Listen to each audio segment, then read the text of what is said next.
Hello बच्चों, इस video के अंदर हम बात करने वाले हैं most repeated numericals of physics for HSC board 2024। इससे पहले बहुत बार ये न्यूमेरिकल एचएससी बोर्ड में आपको पूछा गया है, तो इसके ऊपर मैं बोल रहा था कि एक बार बात कर लेते हैं। देखो 2020, 2017, 2018 और एक न्यूमेरिकल मैं बताऊंगा, उसका सिर्फ फॉर्मूला आप लोगों को, वो भी क्वेश्चन रिपीट हुआ है। तो इस चैप्टर से रिलेटेड मुझे बात करनी थी, इसलिए ये न्यूमेरिकल सब देख लो, ये इंपॉर्टेंट है, शायद तक एग्जाम में आ जाए, प्रिपेयर करो। इससे पहले भी 4 वीडियोस मैंने अपलोड करके रखा हुआ है, जिसके अंदर मैंने आप लोगों को मैकेनिकल प्रॉपर्टीज ऑफ फ्लूइड के अंदर रिपीटेड क्वेश्चन कौन से वो बताए, ठीक है, करंट इलेक्ट्रिसिटी में इलेक्ट्रोस्टैटिक्स में बताया, ड्यूअल नेचर में बताया, मैग्नेटिक मटेरियल में बताया। ये 5वां चैप्टर है जो कि magnetic field due to electric current है। ज्यादा टाइम वेस्ट नहीं करेंगे, ये सारी चीजें आप लोग ध्यान से इन सब वीडियोस को देखते रहो। सारा का सारा आपको वीडियोस का पूरा प्लेलिस्ट का लिंक डिस्क्रिप्शन बॉक्स में मिल जाएगा। आज अब ज्यादा टाइम वेस्ट नहीं करते हो, स्टार्ट करते हैं पहले क्वेश्चन को अपने, that is moving coil galvanometer. इसको बोलते हैं moving coil galvanometer has 10 turns. मैं जो भी दिया गया है उसको मैं लिखता जाता हूं, आप भी समझते ध्यान से देखते हुए चलो। 10 टर्न्स बोला है मतलब n की वैल्यू 10 दी है, ठीक है। ईच ऑफ लेंथ दिया हुआ है 12 सेंटीमीटर, इसको कन्वर्ट कर लो 12 into 10 to the power -2 metre, ठीक है। ब्रेड्थ दिया हुआ है आप लोगों को 8 सेंटीमीटर, तो 8 सेंटीमीटर मतलब 8 into 10 to the power -2 metre, ठीक है। The coil of MCG carries a current I की वैल्यू दी हुई है 125 माइक्रो एम्पियर। माइक्रो का मतलब बच्चों 125 into 10 to the power -6 ampere होता है। And is kept perpendicular to uniform magnetic field, मतलब बी की वैल्यू दी हुई है 10 टू द पावर -2 टेस्ला, ठीक है। या फिर यहां पे एग्जाम में आप लोगों को वेबर पर मीटर स्क्वायर भी बोल सकते हैं। तो कुछ भी बोले आपको समझ में आना चाहिए कि वो मैग्नेटिक फील्ड बोला गया है, दैट इज बी दिया हुआ है। मैग्नेटिक इंडक्शन भी बोला जाता है, तो आप समझ जाओ कि ये आपका क्या है, मैग्नेटिक फील्ड दिया है।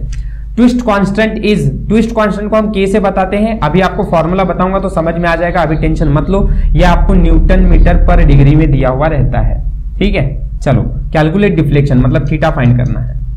अब थोड़ा सा याद करो बच्चों, इस न्यूमेरिकल को मैंने इससे पहले जब इसकी थ्योरी सिखाई है तब बताया था कि यार ये क्वेश्चन का या तो डेरिवेशन एग्जाम में आता है, working construction moving coil galvanometer का, नहीं तो इस पे न्यूमेरिकल आता है। और जिस समय इसके थ्योरी पे नहीं पूछा गया उस समय उसके न्यूमेरिकल को ही पूछा जाता है। तो ध्यान रखना, इसकी थ्योरी को भी अच्छी तरह से करो, मूविंग कॉइल गैल्वेनोमीटर के कंस्ट्रक्शन को, वर्किंग को और इसके प्रूफ को। Theta is directly proportional to I, ये वाला।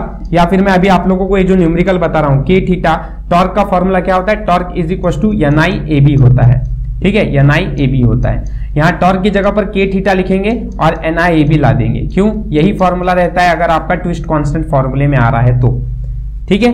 अब हमें निकालना क्या है बच्चों, ट्विस्ट कांस्टेंट नहीं निकालना है, हमें ट्विस्ट डिफ्लेक्शन निकालना है। तो थीटा निकालना है तो फॉर्मूला बन जाएगा NI/AB डिवाइड बाय के, हो जाएगा ना, ठीक है। चलो यहां साइड में लिखो क्या, theta is equal to NI/AB divide by K. चलो अब आपको क्या करना है, ये वैल्यूज को पुटअप करना है, यहां पुटअप कर दो। Theta is equal to n number of turn से 10 दिया है, करंट आप लोगों को 125 इंटू 10 टू द पावर -6 दिया हुआ है, एरिया दिया गया है। अब एरिया तो आप लोगों को लेंथ और ब्रेड्थ दिया है, तो आपको पता है एरिया कैसे निकालते हैं, लेंथ इंटू ब्रेड्थ कर देंगे तो एरिया निकल जाएगा। तो 12 इंटू 8 करेंगे, 12 8 96 होता है, और -2 -4 हो जाएगा, सही है। तो कितना हो जाएगा, 96 इंटू 10 टू द पावर -4। समझ में आ रही है क्या बात, एरिया को इससे मल्टीप्लाई किया क्योंकि रेक्टेंगल है तो लेंथ इंटू ब्रेड्थ होगा, समझ रही है बात। आगे बी की वैल्यू दी हुई है 10 to the power -2 divide by K का वैल्यू दिया है 12 इंटू 10 टू द पावर -9। 12 1 12, 12 8 96, -9 ऊपर जाके +9 हो जाएगा, सही है ना। अब ध्यान दो, इसको 125 को आप 8 से मल्टीप्लाई करोगे तो 1000 आएगा, इंटू ये 10 एक्स्ट्रा है और ये -9 ऊपर जाके +9 होगा। समझो बात ध्यान से, ये +9 होगा और ये +1 है, तो पावर कितना हो जाएगा, +9 ऊपर लेके आ जाता हूं पहले, -6 है, ये -4 है और ये -2 है, तो -4 -2 -6 और ये -6 -12 हो जाएगा।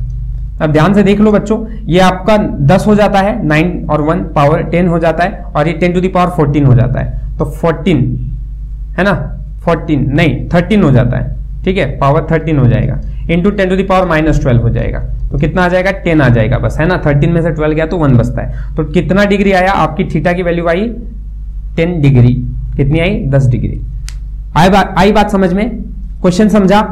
कैलकुलेशन इसके अंदर आप लोगों को थोड़ा करना पड़ेगा यार, इसके कैलकुलेशन भी आसान है, और ये क्वेश्चन के अंदर ये आप लोगों को वैल्यू फाइंड करने को बोला गया है। थोड़ा ध्यान देना, ऐसे टाइप के न्यूमेरिकल्स आप लोगों के एग्जाम्स में आ सकते हैं। अभी ये सवाल आपको फरवरी 2020 में 2 मार्क्स के लिए था, वही सवाल आप लोगों को थोड़ा बहुत बदल कर दिया गया है। मैं इसमें आपको एक क्वेश्चन कराऊंगा, ये आपका होमवर्क रहेगा। ये सवाल आप लोगों को जुलाई 2018 में पूछा गया है, सेम यही डेटा पे, और ये 2017 में पूछा गया है। इसमें थोड़ा सा डेटा में बदल दिया था।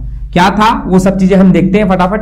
आप अभी स्टार्ट करो कि एक काम करो, स्क्रीनशॉट लो इसका। आगे बढ़ते हैं हम अपने क्वेश्चन की तरफ आगे की। ठीक है, अब ये सारे डेटा जो दिए गए हैं उस बेसिस से अब हमें क्वेश्चन में क्या दिया गया है देखो। थोड़ा ये हटाता हूं सारा का सारा, अभी हमें ये सब नहीं चाहिए, हमने ये सब चीज क्वेश्चन में देख लिया। अब इस क्वेश्चन को पढ़ो थोड़ा, देखो बात समझेगी कि आप लोगों को n 100 टन दिया है, ठीक है ना। अच्छा, सारा डेटा आपके सामने लिखा हुआ है बच्चों, बस फर्क क्या है यहाँ पे, करंट सेंसिटिविटी निकालना है। क्या निकालना है? Current sensitivity. तो करंट सेंसिटिविटी मतलब क्या निकालना है? थीटा अपॉन आई को हम बोलते हैं करंट सेंसिटिविटी। ये बात ध्यान में रखना। थीटा निकालना मतलब डिफ्लेक्शन निकालना, करंट सेंसिटिविटी निकालना मतलब थीटा बाई आई निकालना। अब मैं आपको ये सॉल्व करके देता हूं। क्या दिया गया है? थीटा बाई आई निकालना है। चलो फॉर्मूला सोचो, के थीटा इज इक्वल टू क्या होता है बच्चों? N I A B. आपको क्या निकालना है? Theta by I. तो थीटा इस आई को इधर लेके आएंगे और N A B divide by K हो जाएगा। सही है ना, बहुत आसान। करंट सेंसिटिविटी निकालेंगे, सेंसिटिविटी निकालेंगे, theta by I equals to N number of turns. कितने टन्स है? 100 टन्स है। अब ध्यान देना, एरिया 1 सेंटीमीटर है मतलब 1 इंटू 10⁻² मीटर है, और 0.5 सेंटीमीटर है मतलब 0.5 इंटू 10⁻² मीटर है। ठीक है, आप ध्यान दो, वो दोनों का मल्टीप्लीकेशन मतलब 1 को 0.5 से मल्टीप्लाई किया तो 0.5 ही आएगा, क्योंकि लेंथ इंटू ब्रेड्थ करोगे, इंटू वो -2 और -2 कितना हो जाएगा? -4 हो जाएगा। बी की वैल्यू आप लोगों को वही यही सब डेटा पढ़कर दिया था, 0.002 दिया हुआ है डिवाइडेड बाय, और क्या दिया हुआ है? के की वैल्यू दी है, के 2 इंटू 10⁻⁻8 है। चलो अब थोड़ा सा थीटा बाई आई खुल के लिखते हैं। 100 मतलब 10⁻², ये 5 इंटू 10⁻, अभी आप इसको मल्टीप्लाई करोगे 10 से मल्टीप्लाई किया तो 5 हो जाएगा, तो -1 होगा। ठीक है, ओके, अच्छी बात है। आगे बढ़ रहे तो माइनस होता है, ध्यान में रखना। ये 2 इंटू आगे बढ़ रहे तो पावर माइनस में जाएगा तो -3 आ जाएगा। नीचे 2 है इंटू 10⁻8 है। देखो ये 2 से ये 2 तो कैंसिल हो जाएगा, -8 है, ऊपर जाके +8 होगा, तो 10 की पावर 2, ये 10 की पावर -5 और ये 10 की पावर -3 मतलब -8 हो जाएगा, बराबर है, -8। और ये 10 की पावर +8 ऊपर जाएगा, ये ऊपर जाएगा, तो ये दोनों कैंसिल हो जाएंगे। सही है ना। अच्छा, और ये एक्स्ट्रा 5 बचा हुआ है, 5 लिख देते हैं। देखो इसका मतलब 100, तो 500, तो थीटा बाई आई की वैल्यू कितनी आई? 500। अब यूनिट क्या होगा? देखो डिग्री का यूनिट होता है, इसका यूनिट होता है डिग्री, थीटा है ना, तो डिग्री पर, ये क्या है? करंट मतलब एम्पियर, डिग्री पर एम्पियर ये यूनिट होगा इसका। ठीक है, डिग्री पर ampere. Okay, I hope so ये चीज समझ में आ गया है। करंट इलेक्ट्रिसिटी का यही एक क्वेश्चन था, करंट सेंसिटिविटी का ये एक क्वेश्चन था जो आपको एग्जाम में हो सकता है। और दूसरा आप लोगों को यही सारी चीजें दी हुई थी, एन की वैल्यू 100 दी थी, ठीक है, 100 टन्स, और इस बार एल लेंथ और ब्रेड्थ की जगह पर एरिया ही पूरा देके रखा हुआ था। बी की वैल्यू आप लोगों को इसकी जगह पर ये देके रखा हुआ था, और के आपका 2 इंटू 10⁻⁻8 था। ठीक है, इस सब डेटा आप लोगों को दिया गया था और फरवरी 2017 में ये सवाल पूछा गया था। सारे डेटा आपको सामने दिख रहे हैं, ये सब चीज को नोट करो और इसका आंसर मुझे कमेंट सेक्शन में बताओ। ठीक है, क्या आता है इसका आंसर? सेम इसी तरह से कॉन्सेप्ट आपकी प्रैक्टिस हो जाएगी। ठीक है, अच्छी बात है, समझ में आ गया क्या? ये क्वेश्चन आसान है। चलो आगे बढ़ते हैं अपने नेक्स्ट क्वेश्चन की तरफ। देखो क्वेश्चन नेक्स्ट मतलब मेरे को सिर्फ एक कॉन्सेप्ट छोटा सा डिस्कस करना है कि या तो इस पे न्यूमेरिकल्स आएगा, नहीं तो एक फॉर्मूला रहता है कि magnetic field at the centre, magnetic field में इसका सिर्फ फॉर्मूला बता रहा हूं, नोट कर लो, एग्जाम में हो सकता आएगा। एट सेंटर बी की वैल्यू कितनी रहती है?